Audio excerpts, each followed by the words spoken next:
14 जुलाई 1911 का वो दिन जब इटली के रोम रेलवे स्टेशन पर सूरज की किरणें एक नई उम्मीद लेकर आई थी। लेकिन किसी को अंदाजा नहीं था कि वो किरणें शाम तक एक ऐसे अंधेरे में बदल जाएंगी जिसका कोई अंत नहीं है। ये कहानी महज एक ट्रेन के गायब होने की नहीं है, बल्कि ये कहानी है समय के उस क्रूर मजाक की जिसने 106 जिंदगियों को इतिहास के पन्नों से हमेशा के लिए मिटा दिया और पीछे छोड़ दिया तो सिर्फ सवाल जो आज भी वैज्ञानिकों और तर्कशास्त्रियों की नींद उड़ा देते हैं। जरा उस मंजर को याद कीजिए जब जेनेटी कंपनी की वो आलीशान रेल प्लेटफॉर्म पर खड़ी थी। भाप का इंजन अपनी ताकत का प्रदर्शन कर रहा था और हवा में जलते हुए कोयले और महंगे इत्र की मिलीजुली महक तैर रही थी। ये कोई आम सफर नहीं था, ये उस दौर का सबसे महंगा और वीआईपी टूर था जिसमें सवार होने वाले लोग सिर्फ यात्री नहीं थे, बल्कि वो इटली के रईस और रसूखदार लोग थे जो अपनी जिंदगी का जश्न मनाने निकले थे। ट्रेन में 3 डिब्बे थे और हर डिब्बा लग्जरी का एक नमूना था। मखमली सीटें, पॉलिश की हुई लकड़ी की दीवारें और हाथों में शैंपेन के गिलास लिए वो 106 मुसाफिर जो लोमबार्डी की पहाड़ियों को चीरते हुए एक नई दुनिया देखने जा रहे थे। ट्रेन जब स्टेशन से निकली तो लोगों ने तालियां बजाई, बच्चे खिड़कियों से हाथ हिला रहे थे और प्लेटफॉर्म पर खड़े उनके रिश्तेदार उन्हें खुशी खुशी विदा कर रहे थे। पर यह विदाई हमेशा के लिए हो जाएगी, ये खौफनाक सच उस वक्त भविष्य के गर्भ में छिपा था। ट्रेन अपनी रफ्तार पकड़ती गई, शहर पीछे छूट गए और पहाड़ करीब आने लगे। लोमबार्डी का वो इलाका अपनी प्राकृतिक सुंदरता के लिए मशहूर था, लेकिन वहां एक और चीज थी जो मशहूर थी और वो थी 1 किलोमीटर लंबी सुरंग जिसे उस वक्त इंजीनियरिंग का एक नायाब नमूना माना जाता था। ये सुरंग पहाड़ के बीचों बीच बनाई गई थी और इसे पार करने में ट्रेन को बमुश्किल कुछ मिनट लगने चाहिए थे। लेकिन जब ट्रेन उस सुरंग के करीब पहुंची तो प्रकृति के नियम बदलने लगे और यहीं से शुरू होता है वो घटनाक्रम जिसे सुनने के बाद रूह कांप जाती है। ट्रेन में सवार लोगों को शायद कोई खतरा महसूस नहीं हुआ होगा, लेकिन ट्रेन के सबसे आगे इंजन में मौजूद ड्राइवर ने जरूर कुछ देखा होगा जो सामान्य नहीं था। ये बात हमें उन 2 लोगों की गवाही से पता चलती है जो किस्मत से या शायद बदकिस्मती से उस ट्रेन से आखिरी पल में कूदने में कामयाब रहे थे। ये 2 लोग बुरी तरह डरे हुए थे और मानसिक रूप से टूट चुके थे। पुलिस पूछताछ में उन्होंने जो बताया वो किसी पागलपन की दास्तां जैसा लग रहा था, लेकिन उनकी आंखों में जो दहशत थी वो झूठ नहीं हो सकती थी। उन्होंने बताया कि जैसे ही ट्रेन सुरंग के मुहाने के पास पहुंची, मौसम एकदम बदल गया। आसमान साफ था, लेकिन सुरंग के मुंह से एक अजीब सा सफेद कोहरा बाहर निकल रहा था।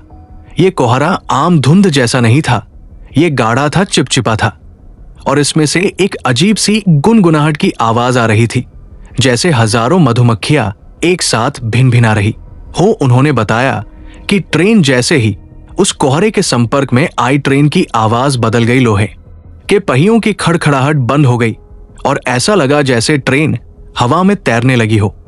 उन दोनों को एक बहुत ही तेज सहरन महसूस हुई जिसे उन्होंने मैग्नेटिक वेव जैसा बताया। घबराहट के मारे वो दोनों ट्रेन के पायदान से नीचे कूद गए। जमीन पर गिरते ही उन्हें चोटें आईं, लेकिन उनकी नजरें सामने चल रही ट्रेन पर जमी थी। उन्होंने देखा कि कैसे वो लोहे का विशाल इंजन उस सफेद दूधिया धुएं के अंदर दाखिल हुआ और गायब हो गया।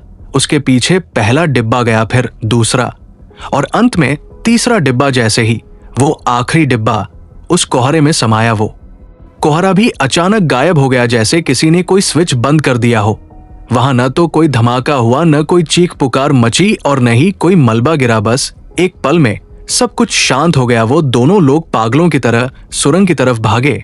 वो अंदर गए और एक छोर से दूसरे छोर तक दौड़ते रहे, लेकिन सुरंग खाली थी, बिल्कुल खाली। वहां न तो ट्रेन का कोई निशान था और न ही उन 106 लोगों का। वहां सिर्फ और सिर्फ अंधेरा था और दीवारों पर टपकता हुआ पानी। ये खबर जब बाहर आई तो पूरे इटली में हड़कंप मच गया।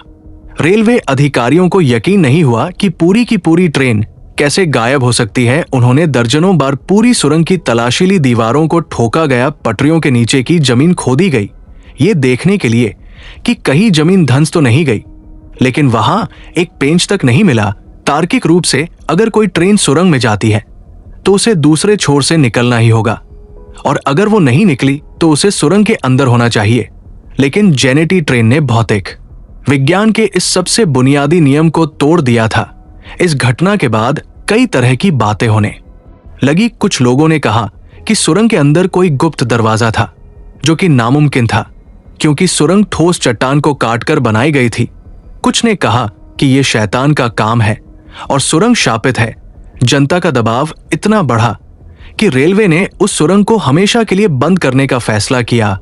लोहे के गेट लगा दिए गए और बाद में द्वितीय विश्व युद्ध के दौरान हवाई हमलों में उस सुरंग का मुंह मलबे से पूरी तरह ढक गया, मानो कुदरत भी यही चाहती थी कि वो राज हमेशा के लिए दफन हो जाए। लेकिन कहानी यहां खत्म नहीं होती। ये तो बस शुरुआत है, क्योंकि असली रहस्य ये नहीं है कि ट्रेन गायब हो गई। असली रहस्य ये है कि वो ट्रेन कहां गई, और जो सबूत सामने आए वो इस घटना को एक क्राइम थ्रिलर से बदलकर एक साइंस फिक्शन हॉरर में तब्दील कर देते हैं। ट्रेन के गायब होने के कई सालों बाद 1926 में मेक्सिको के एक इतिहासकार को कुछ पुराने दस्तावेज मिले जो 1048 के थे। यानी ट्रेन के गायब होने से करीब 66 साल पहले के इन दस्तावेजों में मेक्सिको सिटी के एक पागलखाने के रिकॉर्ड्स थे, जिनमें एक बहुत ही अजीब घटना का जिक्र था। रिकॉर्ड्स के मुताबिक में एक दिन अचानक 104 लोग मेक्सिको सिटी की सड़कों पर भटकते हुए मिले थे। ये लोग पूरी तरह से कंफ्यूज थे और बदमाश थे। सबसे हैरानी की बात यह थी कि ये सभी इटालियन थे और वो इटालियन भाषा बोल रहे थे, जो मेक्सिको में उस वक्त कोई नहीं समझता था। उनके कपड़े बेहद अजीब थे।